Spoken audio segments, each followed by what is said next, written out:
Cohen, however, part of this guilty plea surrounds money that he moved, apparently from Trump's accounts, to a woman who alleged sexual contact with Trump.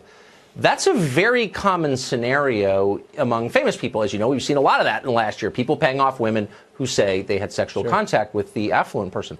Is that illegal? How is that a crime?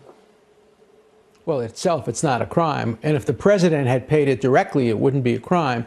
The allegation here is that it was Cohen who paid it and made a campaign contribution, which he didn't report, at the direction of the president. And of course, some stations are already playing the funeral music for President Trump. But this is much more complicated and much more nuanced. First of all, the crime itself is very, very vague. They tried to put Edwards, the former presidential candidate, on trial, and of course, they got an acquittal. But second, it really depends completely on the credibility of Cohen. And remember, as Judge Ellis said, when they squeeze people like Manafort or Cohen, they squeeze them not only to sing, but sometimes to compose. And it's very easy to embellish a story. Let's assume hypothetically it's true that he did pay the money and it was designed to help the impact of the election. That wouldn't involve the president. All he has to do then is say, and the president directed me to do it. That's the kind of embellishment that people put on a story when they want to avoid dying in prison. When the prosecutor says to them, you have two choices.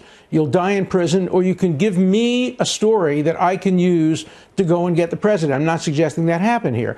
But the risk of that happening is what Judge Ellis talked about in the Manafort case. And we may see that at work here. So we're a long way from, tolling the bells for this administration. It's a bad day. It's a negative day. It's a bad day, for sure. Not a fatal one. Yeah. But I'm still a little bit confused. So if somebody comes to you and says, if somebody says to you, and you're running for office, and the person says, give me money or I will humiliate you in public, and you do give that person money or instruct your lawyer to give that person money, that's a campaign donation?